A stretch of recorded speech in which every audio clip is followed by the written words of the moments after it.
Halo teman-teman, jumpa lagi dengan saya Agustiawan dari Agi Retail. Nah, untuk kali ini coba yuk kita diskusi tentang bagaimana sih cara mengembangkan toko dan cara merawat toko. Nah, sebagai pengalaman saya untuk merawat toko ini kita diharuskan yaitu menjaga kebersihan toko, baik barang maupun tokonya. Terus setelah itu kita memang harus juga menjaga kerapian barang dagangan yang ada di toko kita. Nah, usahakan teman-teman yang sudah memiliki usaha di bidang toko kelontong retail, diusahakan coba tokonya dibuat rapi dari segi barang dagangan yang terdisplay pada rak display di toko kita masing-masing. Dan juga kita harus memperhatikan kebersihannya juga, kebersihan baik itu tokonya maupun barang dagangannya. Nah, karena dari segi kebersihan ini nanti juga akan meningkatkan kepercayaan konsumen buat berbelanja di toko kita. Dan untuk kerapian barangnya atau display barangnya kita buat serapi mungkin supaya konsumen itu nanti mudah untuk mencari barangnya, mencari barang, melihat-lihat barangnya. Dan selain itu teman-teman juga harus memperhatikan barang dagangan yang kita jual, diusahakan semuanya ada label harganya atau tertempel label harganya pada depan produknya. Nah, itu juga akan membuat konsumen jauh lebih mudah untuk melihat barangnya. Konsumen sekarang memang kritis atau mungkin juga membanding-bandingkan dengan tempat lain. Makanya dengan kita kasih harga, label harga di toko kita, kemungkinan konsumen bisa langsung melihat harganya. Oh, ternyata harga di toko kita sekian, harga di toko lain sekian. Mungkin dia membandingkan mungkin lebih murah atau lebih mahal di tempat lain. Nah, di sisi lain konsumen ini kita manjakan mereka leluasa untuk melihat-lihat toko kita, untuk melihat-lihat barang kita. Nah, kalau kita nggak kasih label harga pada barang yang terpajang, nantinya juga akan merepotkan kita semua teman-teman ya. Jadi konsumen ini pasti nanti akan bertanya pada kita sebagai pemilik toko atau bertanya kepada penjaga toko jika teman-teman menggunakan karyawan di toko. Nah, kalau si karyawan ini mungkin ada waktu longgar, mungkin dia akan cepat tanggap untuk menjawab pertanyaan konsumen tersebut. Tapi di saat kasir ini atau karyawan ini sedang melakukan pelayanan transaksi, kemungkinan akan menjadi terganggu untuk pelayanan customer ini. Jadi diusahakan tokonya teman-teman untuk barang dagangan semuanya terpajang label harganya karena akan lebih mudah konsumen untuk melihatnya gitu. Nah, di samping itu juga kita memperhatikan kerapian display. Kerapian display ini akan menimbulkan daya tarik konsumen supaya membeli barang yang kita pajang. Karena dengan barang yang kita pajang itu rapi, pastinya akan memikat daya tarik konsumen. Jadi konsumen mungkin akan minat nih, oh barangnya rapi banget, bersih. Nah, terus ada label harganya, konsumen mungkin jadi tertarik. Yang tadinya dia nggak tertarik, terus melihat penataan kita bagus, nah dia akan tertarik untuk membelinya walaupun dari rumah tidak ada niatan untuk membeli. Tapi dengan cara itu kita kasih pelayanan tidak langsung seperti itu, nah kita otomatis sudah memikat konsumen yang sudah datang ke toko kita, gitu teman-teman ya. Nah, kenapa saya kasih saran seperti itu? Sebagai pelajaran. Nah, pengalaman saya dahulu, saya diajarkan waktu saya kerja di salah satu minimarket nasional. Nah, salah satu untuk bentuk pelayanan itu, pelayanan tidak langsung, yaitu dengan cara kita memperhatikan toko kita dan barang dagangan kita. Kita perlakukan barang dagangan kita sebaik mungkin dengan cara seperti tadi. Kita display, kita tata serapi mungkin, kita bersihin produknya biar bersih supaya timbul ke konsumen ini kepuasan beli barangnya nggak kotor, terus bebas atau jauh dari expired kalau untuk yang produk makanan gitu ya teman-teman ya. Terus kita kasih label harga. Nah, label harga untuk memudahkan konsumen supaya mereka lebih leluasa lagi untuk melihat harganya gitu. Terus habis itu kita kasih ini penataan barangnya itu dikelompokkan, jadi konsumen lebih mudah untuk mencarinya. Pengelompokan makanan, terus bukan makanan, mungkin deterjen atau pewangi. Nah, kita jadiin satu atau kita kelompokin dan kita display terpisah juga. Jadi kita buat kelompok-kelompok supaya konsumen lebih mudah lagi untuk mencari barangnya. Nah, itu tadi teman-teman ya,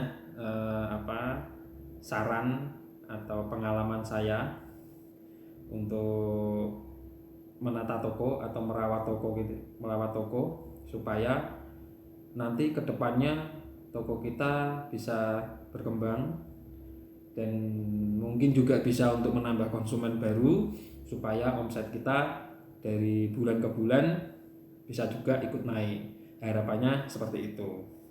Nah, selain itu tadi untuk kebersihan, untuk penataan barang. Nah, saya ada satu lagi yang mungkin bisa dicoba sama teman-teman semuanya, yaitu kita terapkan sistem promosi di toko kita.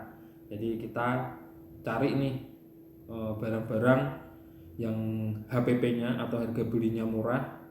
Nah, kita buat promosi di toko. Jadi supaya bisa untuk memikat konsumen juga dan supaya pelanggan kita juga lebih akan loyal kepada toko kita. Nah, untuk produk-produk promosi ini bisa ditentukan sama teman-teman sendiri ya.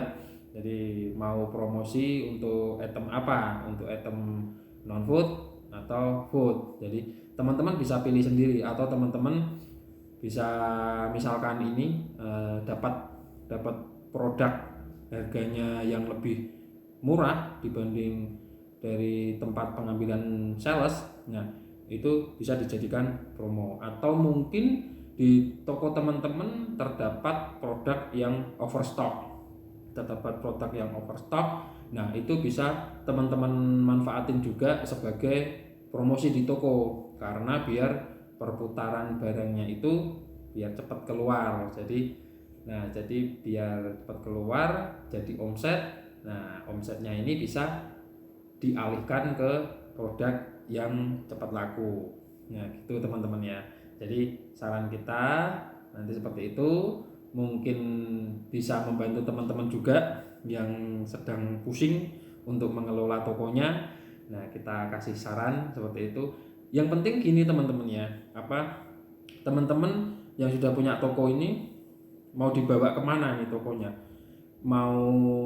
Tokonya ini mau ditonjolkan di produk apa, produk kelompok apa. Jadi teman-teman harus bisa nentuin dulu toko kita mau kita tonjolkan untuk produk apa. Nah, untuk produk yang ditonjolkan ini diusahakan teman-teman harga jualnya ini lebih murah dibandingkan tempat yang lain gitu. Jadi tonjolkan dulu yang teman-teman mau tonjolkan untuk harga murahnya itu apa. Mungkin itu di deterjen, atau mungkin itu di pewangi, atau mungkin itu di susu formula, atau apa aja.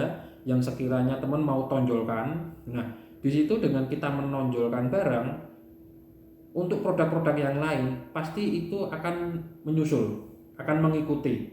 Jadi istilahnya konsumen ini mau beli, misalkan ini toko teman-teman mau menonjolkan di item susu formula. Susu formula di toko teman-teman ini harganya jauh lebih murah dibanding tempat yang lain. Nah, jadi konsumen kalau mau beli susu formula itu di tempat toko teman-teman. Nah, untuk produk-produk yang lain, nah dia akan ngikutin. Nah, selain konsumen itu beli susu formula, dia akan membeli produk-produk yang lain. Jadi produk-produk yang lain ini sebagai pelengkap aja, sebagai pelengkap. Misalnya pelengkap itu tujuannya konsumen dari rumah mau beli susu formula, tapi begitu sampai di toko teman-teman sudah menyiapkan ini dari strategi penataan barangnya di toko, barangnya rapi, ada harganya. Nah, kemungkinan itu konsumen akan membeli produk yang lain. Jadi produk yang lain selain susu tadi, dia akan membeli itu. Jadi sebagai produk pelengkapnya, istilahnya biar toko teman-teman ini dikenal dulu. Oh, kalau beli susu formula itu di toko teman-teman. Nah, itu dengan secara tidak langsung konsumen itu nanti juga akan istilahnya woro-woro ke teman-teman, atau kebanyakan kan ibu-ibu pada nimbrung gosip gitu kan. Nah, kalau pas waktu gosip mungkin dia kan akan bercerita entah kemana gitu kan. Nah, pas pokok bahasanya seputar perdagangan atau belanja, nah pasti yang beli di toko kita dia akan cerita, oh di toko kita susu formulanya harganya murah gitu. Jadi secara tidak langsung kita sudah dibantu sama konsumen tersebut untuk melakukan woro-woro, untuk melakukan istilahnya penawaran juga ke teman-temannya itu secara tidak langsung. Nah gitu. Dan untuk yang tadi, misal teman-teman mau membuat promosi, usahakan juga kita istilahnya jemput bola. Kebanyakan kan sekarang kita yang punya usaha, kita harus jemput bola ke konsumen, karena kalau kita menunggu konsumen itu sekarang sudah nggak musim. Sekarang banyak untuk jualan atau untuk usaha yang sekarang masuk di marketplace gitu ya. Jadi semuanya sistem di marketplace, jual beli online. Jadi kita pesen, barangnya datang. Nah, diusahakan teman-teman juga kalau bisa ngikutin cara tersebut, tapi kita berpikirnya jangan terlalu jauh dulu, kita berpikirnya yang dekat-dekat dulu aja. Toko kita lokasinya di lokasi mana ini? Di lokasi misalkan perumahan. Nah, kita bisa bikin brosur, habis itu kita cantumin untuk produk-produk promonya di brosur tersebut. Setelah jadi kita cetak, habis itu kita sebar ke tiap-tiap rumah di daerah sekitar toko kita. Nah, itu mungkin akan menjadi cara yang efektif, supaya konsumen ini tahu bahwa toko kita ini melakukan promosi dan untuk item-itemnya harganya sekian.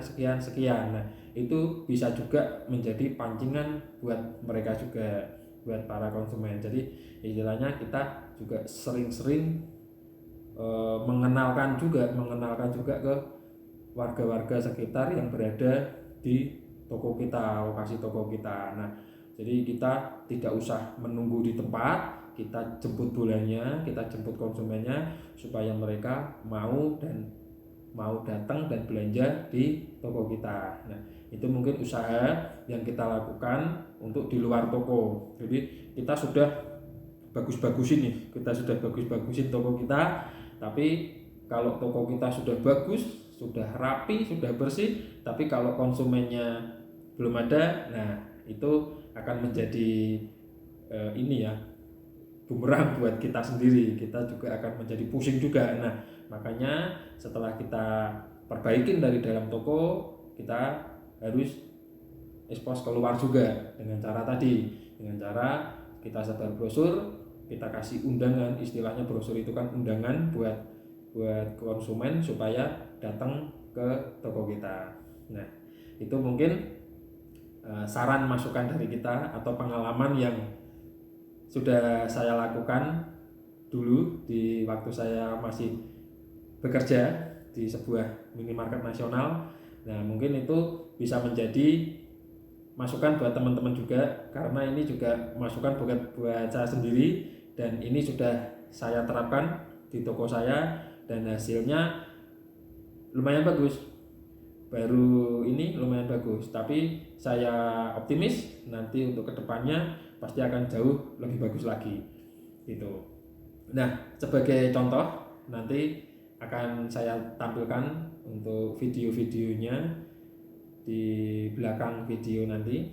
Nah, nanti teman-teman bisa melihat untuk penataan sebuah toko, kerapian sebuah toko, dan kebersihan sebuah toko. Mungkin nanti bisa menjadi bahan buat teman-teman semuanya untuk mengelola atau mengembangkan toko teman-teman gitu ya.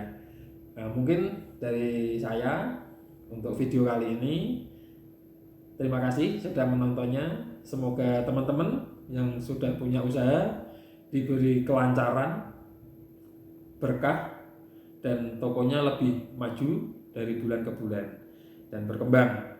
Dan bagi teman-teman yang sudah ingin mempunyai usaha, mungkin di bidang toko retail juga atau kelontong modern, saya doakan juga semoga teman-teman yang sudah punya niatan diberi kelancaran dan diberi kemudahan rezeki untuk mewujudkan impian teman-teman. Sekian dari saya. Wassalamualaikum warahmatullahi wabarakatuh. Nah, berikut ini adalah contoh untuk displayan atau penataan barang di toko ya teman-teman ya. Nah, diusahakan dalam penataan barang ini kita buat serapi mungkin, dan semua barang yang kita display itu posisinya maju sampai ke depan semuanya, dan untuk merek selalu menghadap ke depan karena supaya memudahkan konsumen dalam mencari produk yang mau dibeli. Dan diusahakan kita juga memasang label harganya pada depan produknya supaya konsumen bisa lebih tahu produk yang akan dibeli itu harganya berapa. Nah, ini contoh dari displayan non-food, popok, serta deterjen, serta pewangi. Nah, ada juga karyawan yang sedang melakukan kerapian barang. Nah, di sini kita sudah menggunakan rak display minimarket ya teman-teman ya.